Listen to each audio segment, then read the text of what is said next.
Hi hello good morning అండి. నేను మీ లక్ష్మీ చౌదరిని. వెల్కమ్ టు మిస్టీ మధురిమలు తెలుగు ఆడియో స్టోరీస్.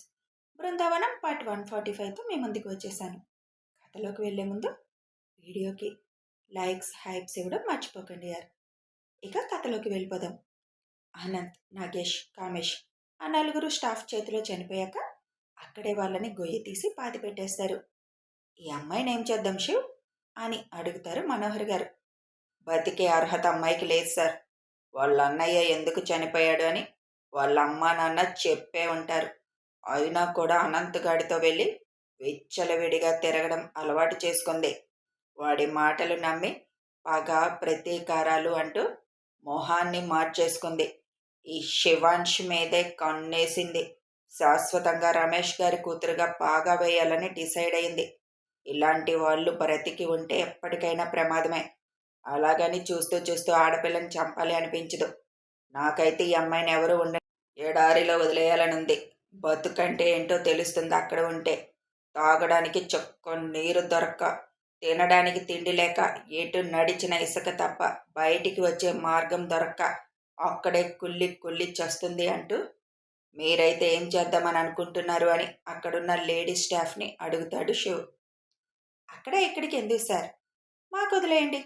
ఒంట్లో ఉన్న కొవ్వు అంతా వదిలించి జీవితాంతం చీకటి గది శరణ్యమయ్యేలా ఏర్పాటు చేస్తాం అని అంటారు. ఓకే, అలాగే చేయండి. తనని తీసుకువెళ్ళండి అని అంటాడు.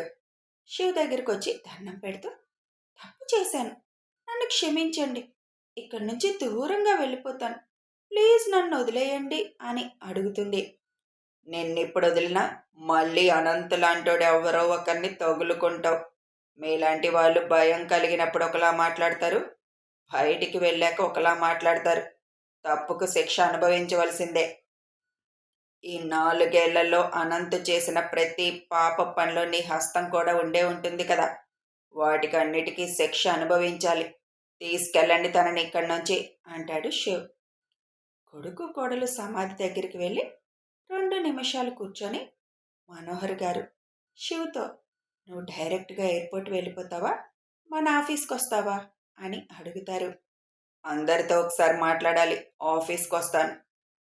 వెళ్ళగానే ఒకసారి మన వాళ్ళందరినీ అసెంబల్ చేయండి సార్, మాట్లాడాలి నేను అని అంటాడు శివ్. అలాగే శివ్ అని అందరూ అక్కడి నుంచి బయలుదేరుతారు. అప్పటికే టైం నైట్ 9 అయిపోవడంతో వెళ్ళగానే అందరినీ అసెంబల్ చేస్తారు. శివ్ అందరినీ ఉద్దేశించి మాట్లాడుతూ, మీరు ఈ ప్రొఫెషన్లోకి వచ్చేటప్పుడు ఫస్ట్ నియమం మనం ఏం చేస్తున్నాం అనేది ఎవరికీ తెలియకూడదనే కదా. కేవలం మనం ఎన్ఎస్ఎస్ఎస్ అని మన ఫ్యామిలీ మెంబర్స్కి మాత్రమే తెలియాలి. అది కూడా ఓన్లీ పేరెంట్స్, పెళ్ళైతే భార్యకి. ఒకవేళ మన బెస్ట్ ఫ్రెండ్కి మన ప్రొఫెషన్ తెలిసినా డీటెయిల్స్ ఏమీ వాళ్ళకి తెలియకూడదు. మనం చేస్తున్న పని ఏది వాడి కూడా వాళ్ళకి తెలియకూడదు. సంజీవ్ అనంత్ని నమ్మి చెప్పడం వల్లే కదా తన జీవితం అర్ధాంతరంగా ముగిసిపోయింది. ఇప్పటి నుంచి మీరు జాగ్రత్తగా ఉండండి. మనకెంత బెస్ట్ ఫ్రెండ్ అయినా కానీ మన తల్లిదండ్రులకి కానీ మనం డీల్ చేస్తున్న కేసు విషయాలు మాత్రం తెలియకూడదు. మనలో చాలామంది అసలు వాళ్ళు చేస్తున్న ప్రొఫెషన్ ఏంటో ఇంట్లో కూడా చెప్పరు. నేను లాస్ట్ టైం రిజైన్ చేసే రోజు తప్ప నేను ఇందులో ఉన్నానని కానీ నేను కేసులు డీల్ చేశానని కానీ ఎవ్వరికీ తెలీదు. నా పేరెంట్స్కి కానీ నా బెస్ట్ ఫ్రెండ్స్కి కానీ ఆఖరికి నా భార్యకు కూడా నేను చెప్పలేదు. డేవిడ్ కేసు విషయంలో తను భయపడుతున్నా నేను చెప్పలేదు నా ప్రొఫెషన్. కారణం అది మన ఒక నియమం. అది కరెక్ట్గా పాటిస్తే మనకి, మనతో ఉన్న వాళ్ళకి ప్రమాదం ఉండదు. ఇక నుంచైనా మీరందరూ జాగ్రత్తగా ఉండండి అని చెబుతాడు శివ్. తప్పకుండా సార్, మేము ఇంతవరకు ఎవరికీ చెప్పలేదు, ఇక ముందు కూడా చెప్పం. మళ్ళీ మిమ్మల్ని ఎప్పుడు కలుస్తాం సార్ అని అడుగుతారు అందరూ. కలవాలన్న టైం వస్తే తప్పకుండా కలుద్దాం. చాలా టైం అయింది, ఇక బయలుదేరండి మీరందరూ అని చెప్పి ఫ్లైట్ ఏమైనా ఉందేమో అని సెర్చ్ చేయడం మొదలు పెడతాడు శివ్.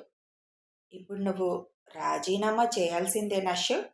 ఎస్ సార్, వీళ్ళని చంపడానికి నాకు ఒక అవకాశం కావాలి కాబట్టి నేను జాయిన్ అవుతున్నట్టుగా ఆర్డర్ తీసుకోమన్నాను. నా అవసరం లేకుండానే వాళ్ళే చంపేశారుగా. మళ్ళీ అవసరమైనప్పుడు తప్పకుండా వస్తాను. ఇప్పుడైతే నన్ను వదిలేయండి సార్ అని చిన్నగా నవ్వుతూ అంటాడు.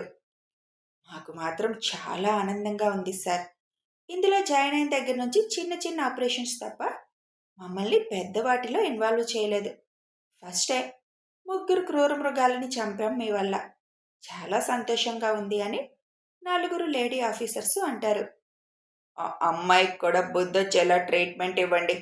మరీ కొట్టడం కాకుండా పనులు చేయించండి. మనం ట్రైనింగ్లో చేస్తాం కదా, అవన్నీ తనతో చేయించండి. తన ప్రవర్తన ఎలా ఉంటుందో అబ్జర్వ్ చేయండి. తేడాగా ఉంటే పైకి పంపించేసేయండి. లేదంటే పనులు చేయించి ముద్ద పెట్టండి. ఓకే సార్, నాకు ఇంకో 1 అవర్లో ఫ్లైట్ ఉంది, నేను స్టార్ట్ అవుతాను అని అంటాడు శివ్. డిన్నర్ కూడా చేయలేదు కదా శివ్. ఇప్పుడు తినలేను సార్, స్టార్ట్ అవుతాను. మనోహర్ గారు శివుని హత్తుకొని, thank you very much Shiv. ఇన్నాళ్ళకి నా కొడుకు కోడలు చావుకి న్యాయం జరిగింది. అదంతా నీ వల్లే. అసలు అప్పుడే నువ్వు అనుమానపడ్డప్పుడు నేను ఒకసారి నీకు అవకాశం ఇచ్చుంటే పరిస్థితి ఇంతవరకు వచ్చేది కాదు అని అంటారు. అయిపోయింది కదా సార్, ఎక్కువ నష్టం మీకే జరిగింది. అదంతా గుర్తు చేసుకోకండి. ఇంకా మేమందరం కూడా మీకు పిల్లలమే, అది గుర్తు పెట్టుకోండి. మీరు సార్ని జాగ్రత్తగా చూసుకోండి అని అక్కడ మెంబర్స్ అందరికీ చెప్పి శివ్ స్టార్ట్ అవుతాడు. అక్కడి నుంచి వెళ్తున్న శివ్కి క్లాప్స్తో వీడ్కోలు చెప్తారు మెంబర్స్. శివ్ ఇంటికి వచ్చేసరికి టైం 2 అయిపోతుంది. పిల్లలున్నారు. ఇంట్లో సెంటిమెంట్లు ఎక్కువ ఉంటాయి కాబట్టి నాయక్కి ఫోన్ చేసి తన నైట్ డ్రెస్ ఒకటి అవుట్ హౌస్లో పెట్టించమని చెప్తాడు. అందుకే రావడమే అవుట్ హౌస్లోకి వెళ్ళిపోయి స్నానం చేసి డ్రెస్ మార్చుకొని అప్పుడు ఇంట్లోకి అడుగు పెడతాడు. డైరెక్ట్గా తన రూమ్కి వెళ్ళేసరికి ఐషు పిల్లలు ఒకరినొకరు హత్తుకొని పడుకోవడం చూసి తలుపుకి ఆనుకొని వాళ్ళనే చూస్తూ 5 నిమిషాలు అలాగే నిలబడతాడు. మిమ్మల్ని టచ్ చేయాలనుకున్న వాడిని ఈ లోకంలోనే లేకుండా చేసేశాను అని అనుకుంటూ బెడ్ దగ్గరికి వచ్చి ముగ్గురిని సరిగా పడుకోబెడతాడు. శివ్ స్పర్శ తగలగానే ఎంతసేపు అయింది కన్నా వచ్చి అని అంటుంది ఐషు. ఇప్పుడే వచ్చానులే, కానీ నేను లేకపోతే పిల్లలు నీ పక్కన ఉండాల్సిందేనా? వాళ్ళని ఫ్రీగా పడుకోనివ్వవా అని నవ్వుతూ అడుగుతాడు. నువ్వు లేకపోతే నాకు నిద్ర పట్టదు అని తెలుసు కదా, అందుకే వాళ్ళని నా దగ్గర ఉంచుకున్నా. మీ ముగ్గురులో ఎవరో ఒకరు నాతో ఉండాల్సిందే, లేకపోతే నా వల్ల కాదు కన్నా. నువ్వు అలా అలవాటు చేసావు, మరి ఏం చేయను అని పక్కన పడుకున్న శివ్ గుండె మీద పడుకొని అడుగుతూ శివ్ పొట్ట మీద చెయ్యి వేయగానే ఏమీ తినలేదు కదా కన్నా నువ్వు అని కోపంగా అడుగుతుంది ఐషు. అబ్బా, నువ్వు పొట్ట మీద చేయి వేసినప్పుడే డౌట్ వచ్చింది, తమరికి అనుమానం వచ్చేస్తుందని. తినలేదు, ఇప్పుడు తినను కూడా అని అంటాడు శివ్. నిన్ను మార్చలేను నేను అని చిరుకోపంగా అంటుంటే ఐషు నుదురు మీద ముద్దు పెట్టి, నన్నెప్పుడో 7 ఏళ్ల క్రితమే మార్చేశావు, ఇంకిప్పుడు నేను మారేదేముంది బుజ్జి? ఈ మాటలు బాగానే చెప్తావులే, ఇంతకీ వాళ్ళని జాగ్రత్తగా పైకి పంపించేశావా అని అడుగుతుంది. నువ్వు అన్నట్లే ఆడవాళ్లతోటే వాళ్ళని పంపించేశాను పైకి అని జరిగింది మొత్తం చెప్తాడు. దారుణం కన్నా, ఎలాంటి ఎదవకైనా నిండు గర్భిణి కనిపించినప్పుడు ఆడదానిలో తల్లి కనిపించాలి. అంత దారుణం చేసిన వాళ్ళని చంపడంలో తప్పేమీ లేదు.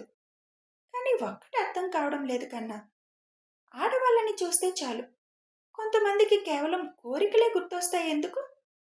ఇష్టం లేకుండా ఎలా ఒక ఆడదాన్ని ముట్టుకుంటారు? ఎప్పటికి మారుతుంది కన్నా ఈ ప్రపంచం. అన్ని విషయాల్లో అప్డేట్ అవుతున్నా ఈ విషయంలో మాత్రం అప్డేట్ అవడం లేదు కన్నా. అమ్మాయిలు ఒక్కరే కాదు బుజ్జి, అబ్బాయిలు కూడా ఇబ్బంది పడుతున్నారు కొందరు అమ్మాయిల వల్ల. ఇష్టం లేదని చెప్పినా మా వెంట పడడం లేదు కొంతమంది. ఇది ఇంకా మారదు.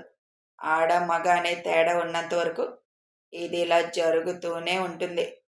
ఇప్పుడు లివింగ్ రిలేషన్స్ పేరుతో విచ్చలవిడితనం చేయడం లేదా అని అడుగుతాడు శివ్.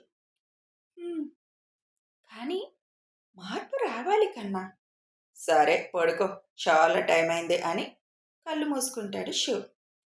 ఉదయాన్నే కళ్ళు తెరిచేసరికి ఎదురుగా వాళ్ళ నాన్న కనిపించడంతో పిల్లలిద్దరూ శివ్ మీద ఎక్కేస్తారు. గుడ్ మార్నింగ్ అని ఇద్దరికి విష్ చేసి ఇద్దరి నుదురు మీద ముద్దు పెడతాడు. గుడ్ మార్నింగ్ నాన్న అంటూ చెరొక బొగ్గు మీద ముద్దు పెడుతూ చెబుతారు. హలో బంగారాలు, ఇంక ఈ ఒక్కరోజు మీకు ఫ్రీ, రేపటి నుంచి మీకు స్కూల్ స్టార్ట్ అవుతుంది అని ఐషు అనగానే గుడ్ మార్నింగ్ అమ్మా అని చెప్పి ఈ స్కూల్స్ ఎవరు కనిపెట్టారు నాన్న అని అడుగుతారు ఇద్దరు.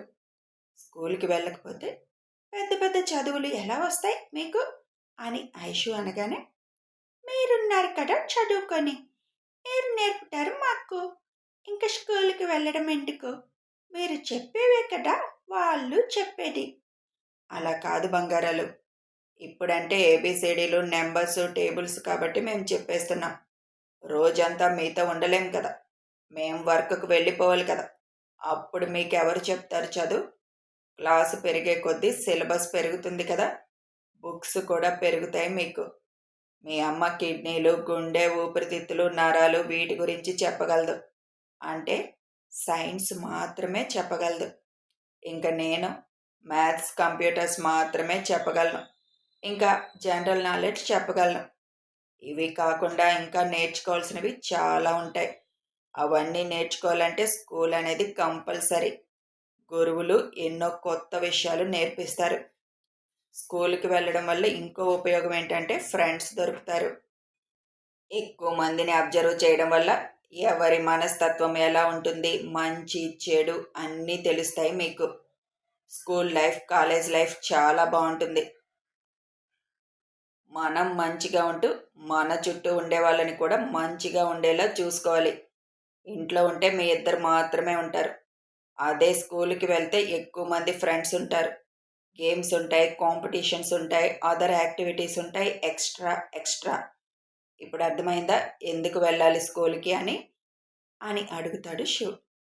మా నాన్న చెప్పాక అర్థం అవ్వకుండా ఉంటుందా? మా స్కూల్కి మేము రెడీ, కానీ ఒక కండిషన్, ముందే మాకు సిలబస్ చెప్పకు, వచ్చినవి అక్కడ వినాలంటే కష్టం మరి అంటారు ఇద్దరు ఒకేసారి. హహా, ఇంత చక్కగా మీరు చెప్పాక ఇంక చెప్పదులే మీ అమ్మ అంటాడు శివ్.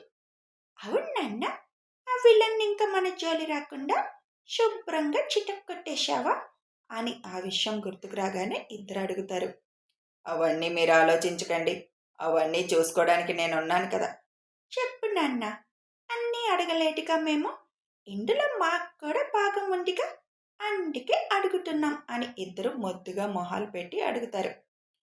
మీరు ఇందులో పార్టిసిపేట్ చేశారు కాబట్టి మొత్తం విషయం తెలియాలంటారు అని నవ్వుతూ అంటాడు శివ్. అంతేకా అంతేకా అని వెంకటేష్లా యాక్షన్ చేస్తూ అంటారు ఇద్దరు. ఆ యాక్షన్ చూసి శివ్ గట్టిగా నవ్వేసి, మీ బాబాయ్ మీకు సినిమాలు బాగా అలవాటు చేశాడుగా, అతన్ని బాగా కొట్టేశాం, పంపించాల్సిన చోటికి పంపించాను సరేనా అని అంటాడు శివ్. సూపర్, లవ్ యూ నాన్న. నువ్వు లేకన్నా, రాత్రి కూడా ఏమీ తినలేదు నువ్వు. ముగ్గురు కలిశారంటే ముచ్చట్లు ఎప్పటికీ అవ్వవు. వాళ్ళు అడగడం, నువ్వు సమాధానం చెప్పడం అని చిరుకోపంగా అంటుంది ఐషు. ఎందుకు తినలేదు నాన్న? నైట్ స్కిప్ చేయకూడదని మీరే చెప్పారు కదా. శివ్ మీద నుంచి లేచి అడుగుతారు ఇద్దరు. బయట ఫుడ్ నాకు ఎక్కదు కదా నాన్న, అందుకే తినలేదు అని శివ్ కూడా లేస్తాడు బెడ్ మీద నుంచి. ఓకే, మీరు ఫ్రెష్ అవ్వండి నాన్న, మేము కూడా ఫాస్ట్గా ఫ్రెష్ అయ్యి వస్తాం, బ్రేక్ఫాస్ట్ చేద్దాం. ఈరోజు మీరు ఆఫీస్కి వెళ్ళొద్దు, రేపటి నుంచి మేము స్కూల్కి, మీరు ఆఫీస్కి వెళ్దురు. ఈరోజు ఎంజాయ్ చేద్దాం, ఇది ఫైనల్ అని చెప్పేసి ఇద్దరు వాళ్ళ రూమ్కి వెళ్ళిపోతారు. ఇంత లేరు, ఆర్డర్ వేస్తున్నారు అని ఐషు అనగానే, వాళ్ళు నా పిల్లలు, ఆర్డర్ వేయాల్సిందే మరి అనగానే, మీ పిల్లలు మాత్రమే అని నొక్కి పలకగానే ఐషుని దగ్గరికి లాక్కొని, మరి నా పిల్లలే కదా అని ఐషు బొగ్గ మీద కిస్ ఇచ్చేసి, చాలా ఆకలేస్తుంది ఫాస్ట్గా వచ్చేస్తానని వాష్రూమ్లోకి వెళ్తాడు శివ్. శివ్ వచ్చేలోపు అన్నీ రెడీ చేయాలని కిందకు వెళ్ళిపోతుంది ఐషు. కొద్ది సమయానికి అందరూ బ్రేక్ఫాస్ట్ కంప్లీట్ చేసి కూర్చున్నాక, మీ అందరికీ ఒక విషయం చెప్పాలి అని అంటాడు శివ్. ఏంటి శివ్ అని అడుగుతారు రావు గారు. కథ కొనసాగుతుంది. మరి ఇప్పుడు శివ్ ఏం చెప్పాలనుకుంటున్నాడో తెలియాలంటే ఫాలో అయిపోండి. వీడియో నచ్చితే ఒక లైక్ చేయండి, షేర్ చేయండి. కామెంట్స్ రూపంలో మీ అభిప్రాయం తెలపండి. సబ్స్క్రైబ్ చేసుకొని ఛానల్ సపోర్ట్ చేయండి. Thanks for watching and listening.